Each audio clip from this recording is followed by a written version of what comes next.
कोलकाता के RG Kar medical hospital में 31 साल की रेजिडेंट डॉक्टर के रेप और मर्डर केस ने पूरे देश को हिलाकर रख दिया है। 14 अगस्त की रात को रिक्लेम द नाइट के प्रोटेस्ट देखने को मिले। हजारों औरतें और लोग सड़कों पर उतरे छोटे बड़े शहरों में जस्टिस की डिमांड करने के लिए। लेकिन इसी रात 40 के करीब गुंडे इस हॉस्पिटल में आकर प्रोटेस्टर्स पर हमला करने लग जाते हैं। प्रॉपर्टी को वैंडलाइज किया जाता है, पुलिस पर भी स्टोन पेल्टिंग करी जाती है और पुलिस को टीयर गैस का इस्तेमाल करना पड़ता है इन गुंडों को भगाने के लिए। कौन ये लोग थे, किस पार्टी से एफिलिएटेड थे, कोई नहीं जानता अभी। लेकिन वेस्ट बंगाल की चीफ मिनिस्टर ममता बनर्जी पर ब्लेम डाला जा रहा है इस रिपीटेड लॉ एंड ऑर्डर के फेलियर के चलते।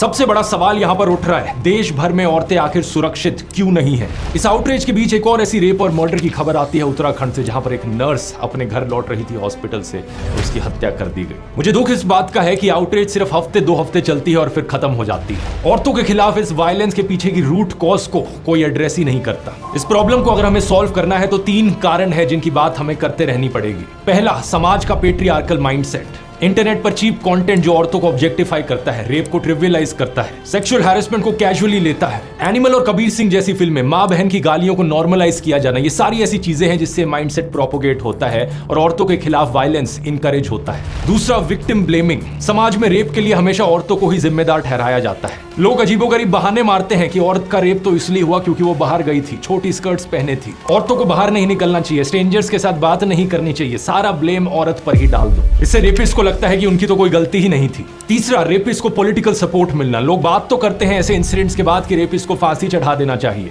लेकिन असलियत में कॉन्विक्टेड रेपिस्ट के साथ क्या होता है ये देख लो। Convicted rapist Gurmeet Ram Rahim Singh, Haryana elections की वजह से इसे जेल से बाहर का रास्ता दिखाया जाता है। 20 साल की सजा में से इसने 235 दिन तो जेल के बाहर ही बिताए हैं। बिल्किस बानो के बलात्कारियों को मालाएं चढ़ाई जाती हैं, उन्हें संस्कारी बुलाया जाता है। बृजभूषण जैसे नेताओं को ओपनली सपोर्ट किया जाता है और कोई अगर पॉलिटिशियन रेपिस्ट बन गया तो उसके फेवर में रैलियां निकाली जाती हैं। अगर देश को सही में औरतों के लिए सुरक्षित बनाना है तो इन 3 चीजों पर काम करना होगा। कोलकाता के